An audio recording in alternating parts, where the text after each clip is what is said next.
guys, I know you miss me, I miss you too. Okay, please take care of yourself.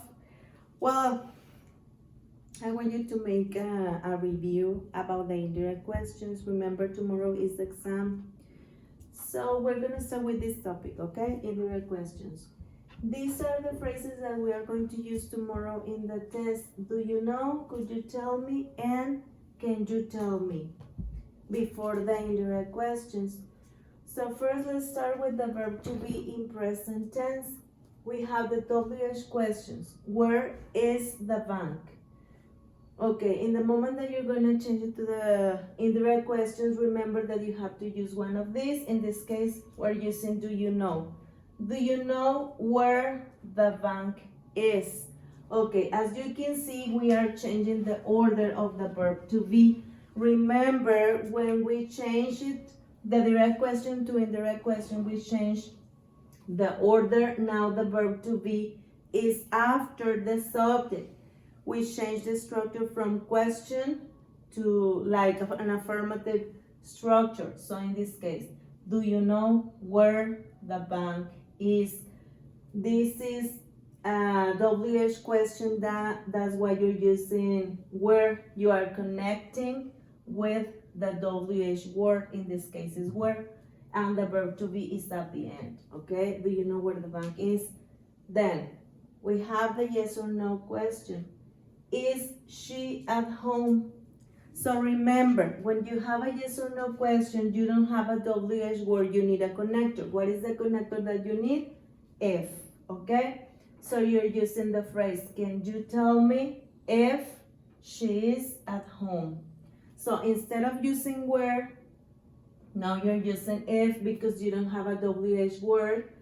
And also we change the structure. Instead of using is she, we are switching to she is.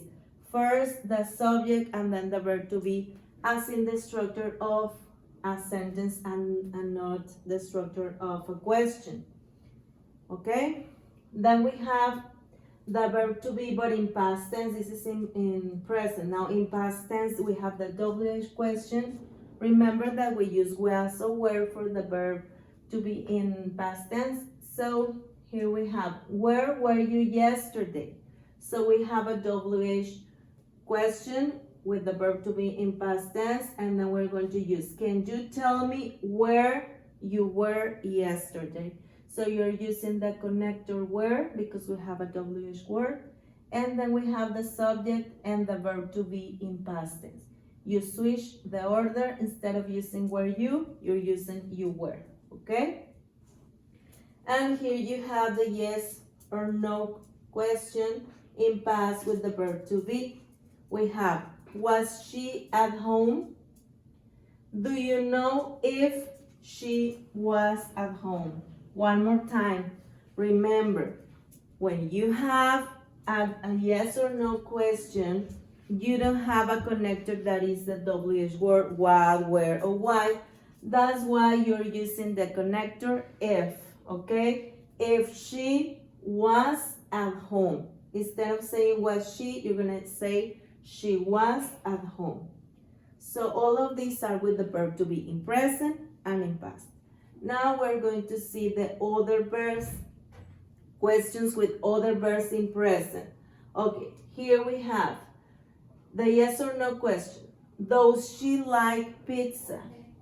You have an auxiliary in the direct question, but in the moment that you change to indirect question now, you are going to remember you cannot use auxiliaries in the indirect question. So you're going to remove it and then you're going to use, can you tell me, and the connector if, because we have a yes or no question, we don't have a question word.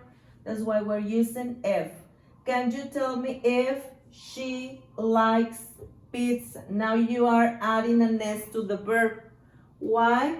Because you are removing the auxiliary those. So instead of the S in the auxiliary, you're going to add the S to the verb, okay? So remember that we don't use auxiliaries in the indirect questions. And then we have other verbs in past tense. Did she play soccer? Well, before that, we have the WH questions in present. What does she like? Do you know what she likes? One more time. You remove the auxiliary, and instead of the auxiliary, you add the S to the verb. But in this case, you have the connector because you have the WH question.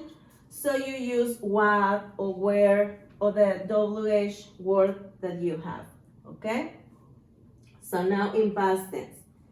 Remember that for past tense we use the auxiliary did. So did she play soccer? And you're gonna use in this case. Can you tell me what is the connector that you use for the yes or no questions? If, okay? Can you tell me if she played soccer? So one more time, we have to remove the auxiliary, in this case did, and instead of the auxiliary, you have to change the verb to past tense. What is the past tense of play? Played, okay? So if she played soccer. And then you have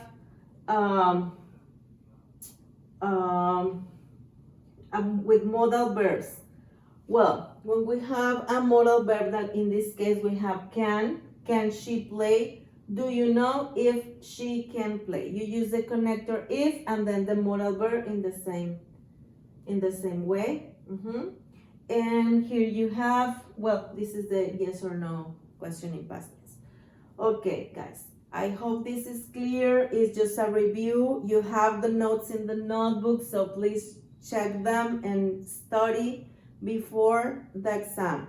I am going to post another video about the other topic, that is the tag questions, but this is just about indirect questions, like a quick review, so you can remember how to use the structure of the different questions about the indirect questions, guys. Okay.